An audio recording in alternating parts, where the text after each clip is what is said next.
moi, ce que je vois, c'est qu'après cet été un peu de rêve où il a eu sa chanson, où on a parlé de lui au Bayern de Munich, quand je le vois là en équipe de France, je me dis, bah, ça commence à se voir que latéral droit, faut arrêter tout de suite. Alors, effectivement, tu as ce but contre l'Argentine qui a effacé beaucoup de choses et ça a même entraîné une sorte de construction que je qualifierais justement une construction uchronique d'un super-héros bouclé à la frappe de bâtard, comme la chanson le dit, mais qui a engendré une sorte de négationnisme un petit peu frelaté quant à son réel niveau défensivement et offensivement. Alors, la découverte, la sérendipité de son remplacement à droite que Deschamps a eu, que Pavard a provoqué lui-même en disant que avec son club, il allait essayer de jouer à droite pour montrer aux sélectionneurs qu'il pouvait jouer à droite. Et Deschamps, lui, il a vu la blessure de Sidibé, ça fait que ça fait un espèce de concours de circonstances qui font que Pavard s'est installé en bleu à droite.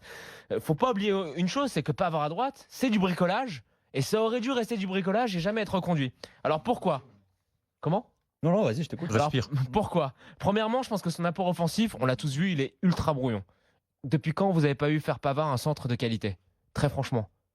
Moi, à part le dernier que j'ai vu, c'était dans les matchs de préparation de la Coupe du Monde, où effectivement on lui donne sa chance, il fait 2 bons centres, mais depuis je l'ai pas vu faire un centre correct à hauteur de tête d'Olivier Giroud.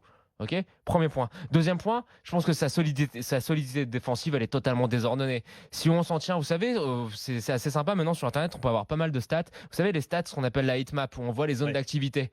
Quand on regarde les zones d'activité de Pavard, effectivement, on voit qu'il y a de l'activité sur son côté, à la fois dans sa surface et dans la surface adverse. Effectivement, c'est ce qu'on attend d'un latéral moderne. Mais quand on regarde en détail, le nombre de ballons perdus dans les deux zones chaudes. Alors, si tu veux les stats, que Nicolas Pelletier les a préparés sur le match contre l'Islande, c'est 4 centres. Il a perdu 10 ballons. Je crois que c'est le deuxième joueur qui a perdu le plus de ballons lors de ce match-là. Alors là, on voit ses stats d'ailleurs sur RMC Sport News. Il n'a jamais perdu en équipe de France. C'est 11 victoires, 4 matchs nuls, 0 défaites. C'est stats dans le jeu. On va les voir, t'inquiète. Regarde. Et il est là, Jérôme Thomas. 4 centres, 91 ballons touchés. Voilà, il a réussi beaucoup de passes, 10 ballons perdus. Alors, je demande, nos internautes pourront regarder la répartition des ballons perdus. 400, c'est très peu encore. Oui, mais nos internautes les auditeurs pourront regarder la répartition des ballons perdus. C'est à chaque fois, c'est dans des zones qui sont dangereuses. Et défensivement, quand on regarde, moi, je le reproche plusieurs choses. La premièrement, c'est qu'à chaque fois, la couverture de son joueur de couloir, c'est assez brouillon. Là, par rapport à Florent Thauvin, on a vu, ils avaient du mal à coulisser sur les phases de transition. C'était pas ça.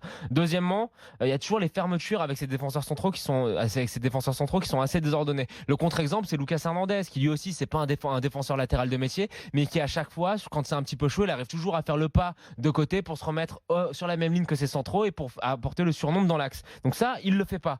Le troisième point, c'est son incapacité chronique à juger les replis défensifs de son milieu, de son numéro 6. À chaque fois, quand tu es latéral, on te demande quoi? De faire des triangles défensifs avec ton milieu ou ton défenseur central. Lui, il se contente à chaque fois de coller sa ligne de touche. Ce qui est assez gênant et ce qui fait que sur son côté, à chaque fois, c'est très facile de passer. Donc moi, ce que je lui reproche, c'est qu'il y a une fébrilité défensif qui est assez extraordinaire. Offensivement, il apporte pas grand chose si ce n'est cette bonne volonté. Tu as ses cheveux, ses boucles au vent qui coulent et puis tu as cette espèce de narration qui est enrichie par des petits faits divers comme merci les crampons allemands qui font que il a fini le match en sang avec la marque sur le cou. Mais quand on regarde vraiment le contenu de ses performances, il est très sympa.